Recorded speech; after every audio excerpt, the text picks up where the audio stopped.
I found a phone I did not recognize in the back of a kitchen drawer while I was looking for batteries.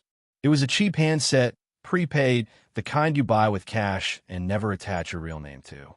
I almost put it back at first because I thought it might be old, something forgotten, something that had ended up there years ago and stayed there because no one had any reason to clear that drawer properly. But I turned it on. It took a charge. There were no messages, no call history, no apps, nothing on it except a home screen and a contacts list. Just one contact saved. I opened it. The contact name was my own. My name. My number. That was all. I stood there in my kitchen holding a phone that was not mine, staring at my own name on a screen that had no reason to exist, and for a few seconds I could not even decide what kind of secret I was looking at. I thought I understood it immediately. I was wrong about that. What I found out after that was worse, not because it was louder or messier than I expected, but because it changed the meaning of that phone completely. Before that drawer, there was nothing in my life that felt like it needed investigating. Claire and I had been together for 10 years. We weren't married, and that had never been a point of tension between us. Early on, we had talked about it, decided neither of us needed the ceremony to make the life feel real, and after that it just became part of the shape of things. We had a shared mortgage, a routine, no children by choice, and the kind of relationship that settles into something quiet and recognizable. Not exciting in the dramatic sense, but steady, functional, easy to live inside. Claire worked in healthcare administration, which meant her hours could stretch without warning, and her phone was always somewhere near her, but not in a way that had ever made me suspicious. She was organized, private, and calm in a way I had always read as reliability. If she said she would handle something, it got handled. If she said she would be late, she was late for a reason. I had never gone through her phone. I had never checked up on her. I had never once thought of myself as someone who needed to. That evening had started as one of the most ordinary evenings I can remember. Claire was still at work, and I was at home dealing with a smoke detector in the hallway that had started chirping every 40 seconds like it had a personal issue with silence. I went into the kitchen looking for batteries, opened the junk drawer we both used, and started moving things around without really looking at any of them. Old takeaway menus, rubber bands, loose screws, charging cables that probably belonged to things we didn't even own anymore. The kind of drawer every house ends up with because no one ever knows where else to put the things that don't belong anywhere. That was where I found the phone. At first I assumed it was one of my old ones, something I'd tossed in there years ago and forgotten about. I had changed phones a few times over the years, and it wouldn't have been unusual for something like that to end up buried under junk and left there. But when I picked it up, it didn't feel familiar. It wasn't one I recognized. It was too recent, too clean, and definitely not mine. I found a charging cable in the same drawer that happened to fit, plugged it in, and went back to deal with the smoke detector while it powered up. When I came back into the kitchen, the chirping had stopped, the house was quiet again, and the phone had enough charge to turn on. That was the moment the evening stopped being ordinary. I went through the phone slowly, almost methodically, the way people do when they are trying not to admit they are already alarmed. There were no messages. The inbox was empty. The call log was empty too, both incoming and outgoing, and that was the first thing that made the whole thing feel deliberate instead of strange. There were no emails, no photos, no downloaded apps beyond the factory defaults, nothing in the browser history, nothing sitting in the background that looked accidental. It didn't feel like a phone someone had forgotten. It felt like a phone someone had used and then cleaned.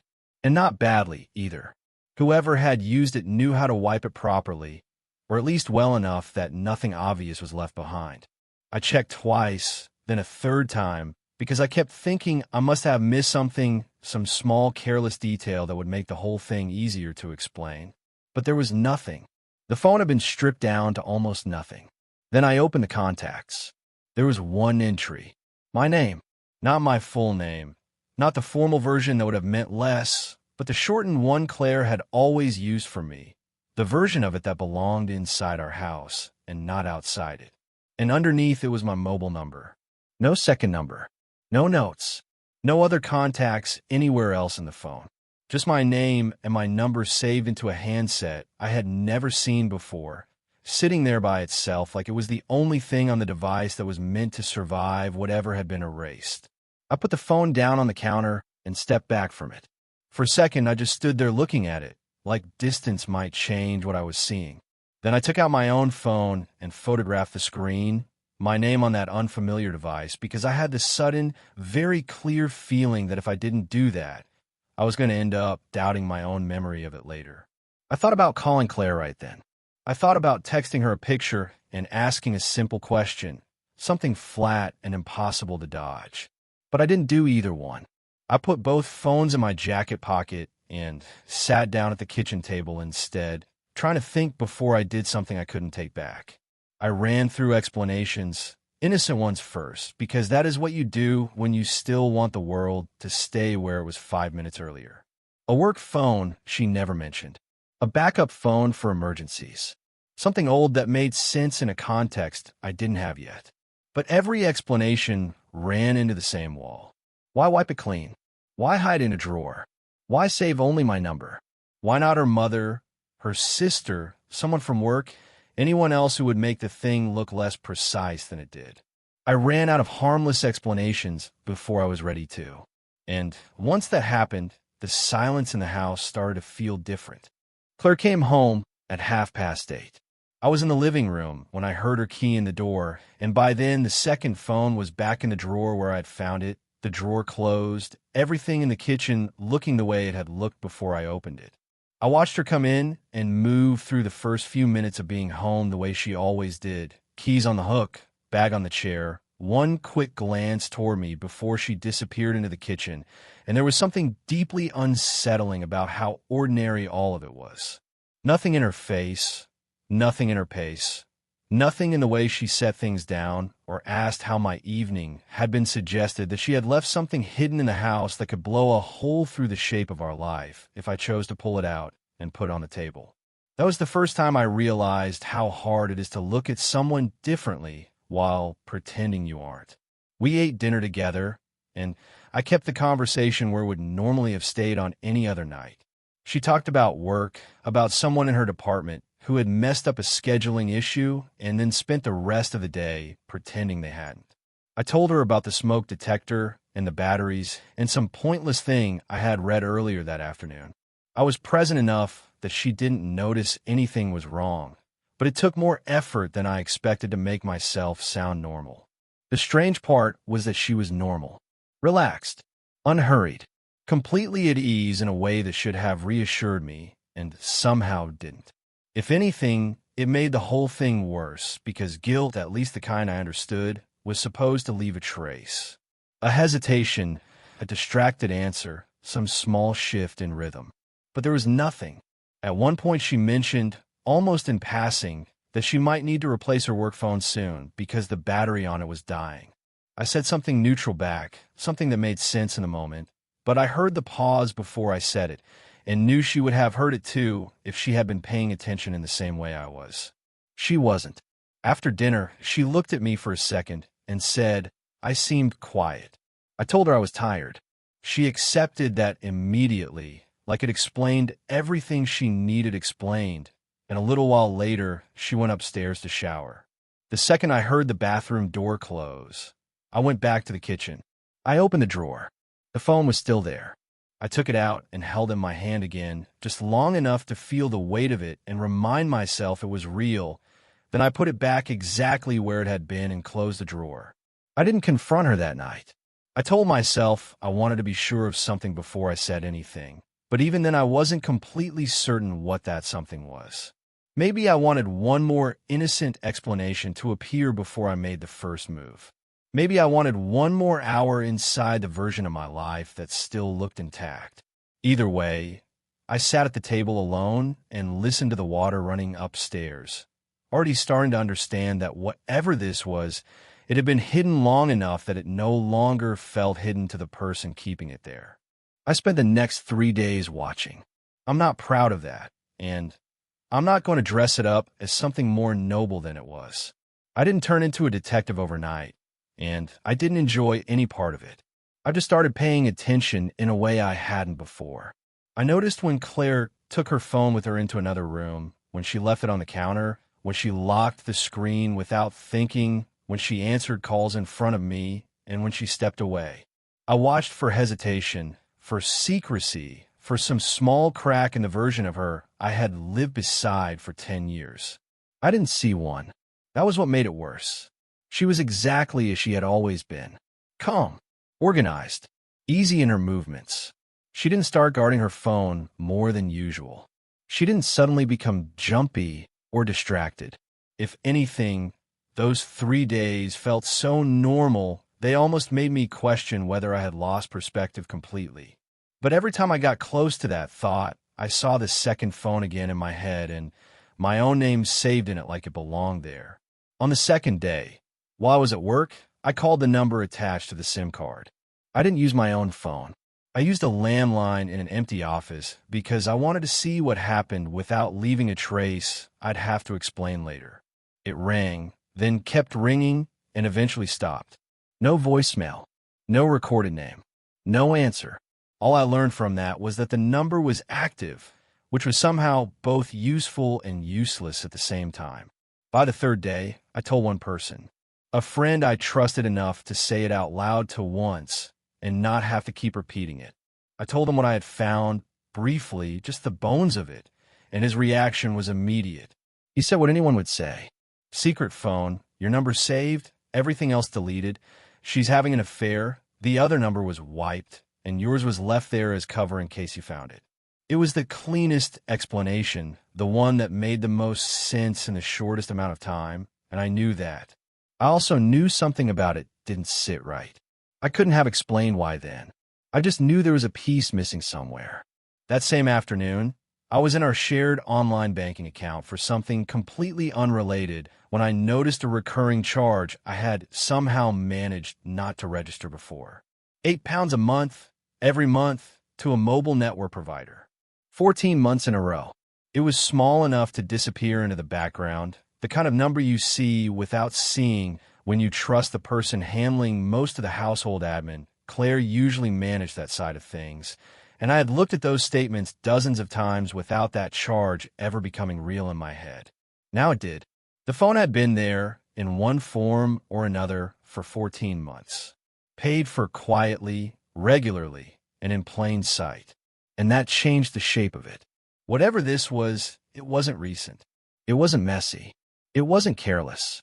It had been sitting in the middle of our shared life for over a year, visible enough to be missed, ordinary enough not to trip any alarm until I opened the wrong drawer looking for batteries. A few nights later, while Claire was at her sister's, I sat alone at the kitchen table and forced myself to separate what I actually knew from what I had been building in my head around it. By then, I had enough fear to construct almost any story I wanted, and I knew if I let that keep going unchecked, I was going to end up reacting to something I hadn't even proven was real. So I got a piece of paper and wrote down only the facts. A phone existed. It had been paid for from our joint account for 14 months. It contained only my number. It had been wiped thoroughly and more than once by the look of it. And it had been stored in a drawer we both used every day. I sat there looking at that list for a long time, and the thing that kept pulling my attention back was the drawer. If Claire had truly wanted to hide the phone, the kitchen drawer made no sense. Not that drawer. Not in that house. I knew where things ended up when they were actually meant to stay hidden. The back of the wardrobe. The lockbox under the bed, where we kept documents neither of us wanted lying around. The high shelf in the hallway cupboard where things got put because no one ever looked there unless they had to. The junk drawer in the kitchen was different. Things in there weren't buried. They were neglected, forgotten, left in plain sight among enough useless objects that your eyes slid past them until you were looking for something specific. That changed something for me, not into relief. If anything, it made the whole thing worse. For 3 days, I had been building the structure of a betrayal in my head, something secret and deliberate and carefully hidden, and suddenly one part of it stopped fitting. The phone existed. The charge existed. My number existed. But the drawer didn't fit that version of the story, and I found that more frightening than if it had, because if the obvious explanation was wrong, then I didn't know what I was dealing with. And if I didn't know what I was dealing with, I had no idea how to prepare for it. At one point, I called Claire just to hear her voice. It was an ordinary call on the surface, the kind we had made 100 times without thinking. She sounded warm, easy, completely normal. She asked how my evening was going, said her sister had ordered food, laughed at something in the background I couldn't hear. Before I hung up, I almost said something. I almost asked, but I didn't. After the call, I looked back at the paper and added one more line at the bottom, stored in a place she knew I'd eventually open. I sat there staring at that sentence for a long time, because once I wrote it down, I couldn't unsee what it suggested. If she knew I would eventually find it, then maybe finding it wasn't a mistake. Maybe it was the point. And if that was true, then the question was no longer what she was hiding. It was what she had been trying to tell me, without saying it directly. I asked her the following Saturday. It was morning, and the whole thing felt ordinary in the way the worst conversations usually do when they finally arrive. Claire was home. We had no plans, and the house was quiet except for the small background sound it always made when nothing important was supposed to be happening. She was in the living room reading. I went into the kitchen, opened the drawer, took out the second phone, and carried it back with me. Then I sat on the coffee table between us and sat down. I didn't say anything at first. I just waited for her to look up. When she did, her eyes went straight to the phone. Something moved across her face then, but it wasn't guilt, not in the way I had been expecting all week. It was recognition first, immediate and unmistakable, and underneath that there was something else I couldn't place right away. Relief, maybe, not the kind that made sense to me yet, but enough of it that I noticed. She put the book down.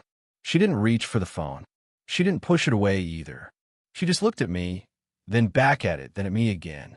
Finally, I asked the only question that still seemed worth asking before anything else. "What is this?" She took a breath and said she had been going to tell me. I asked when. She said when she knew what she was going to do. I asked what that meant, and this time when she looked at the phone, it wasn't like she was checking it. It was like she was using it to steady herself before she answered. Then she told me she had kept it in case she ever needed to leave. Just leave. Not leave me.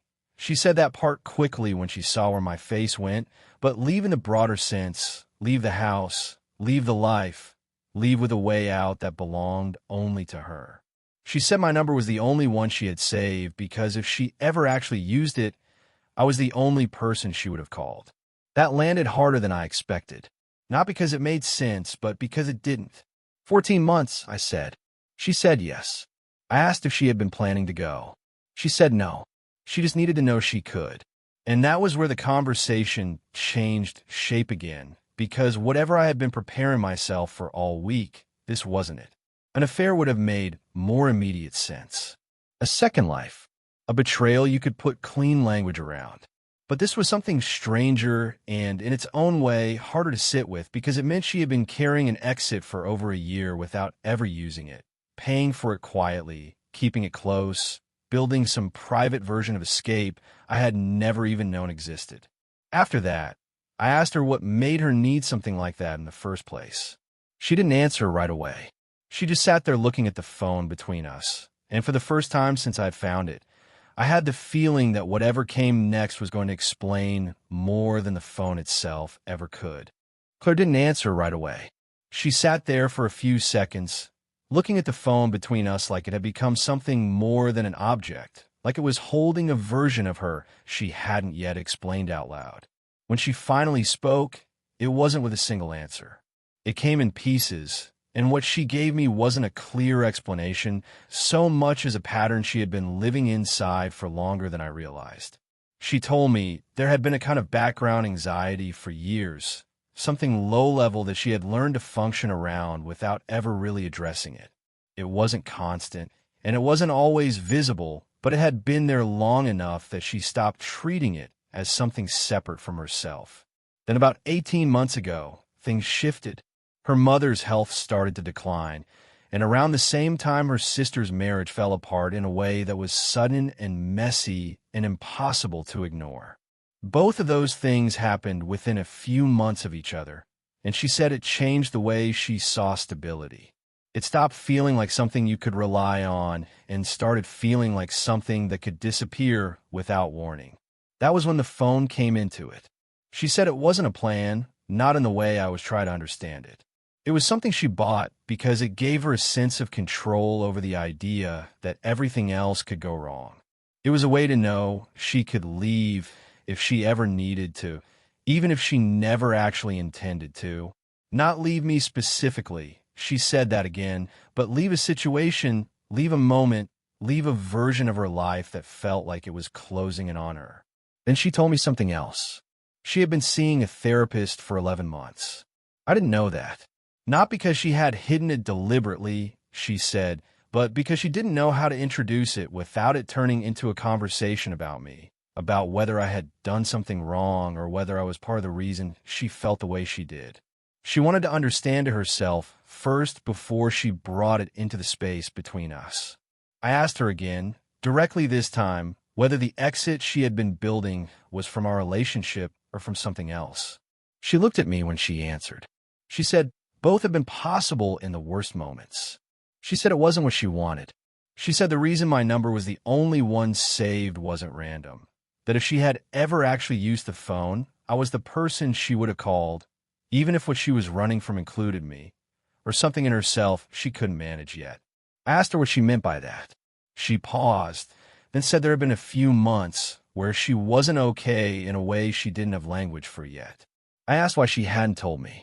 She said she didn't want to be managed, that she wanted to get through it and then tell me, that she didn't want to watch me try to fix something she didn't even understand herself yet. I told her I would have tried to fix it. She said she knew. That was why she hadn't said anything. I sat with that for a while before asking her if she was okay now. She said she was more than she had been, and I believed her. But what I was sitting with wasn't just what she had been dealing with. It was the fact that the way I loved her, the instinct to step in and fix things when something was wrong, had been part of what she needed distance from, and I didn't yet know what to do with that. I didn't handle the conversation well in the days that followed, not in a way that would have looked dramatic from the outside. I didn't raise my voice. I didn't leave the house. I didn't do anything that would have marked the moment clearly as something breaking. Instead, I went quiet, not deliberately, not as a way to punish her, but because I couldn't quite find where to put what she had told me. It didn't slot into the categories I had been preparing for. It didn't give me something simple to react to. So I moved through the days in a kind of controlled distance, going to work, coming home, sitting across from her at dinner, both of us careful in a way that felt new. Claire recognized it for what it was. So did I. It was me trying to understand something I didn't yet have a structure for. A few days into that, I called my friend, the same one I had told about the phone.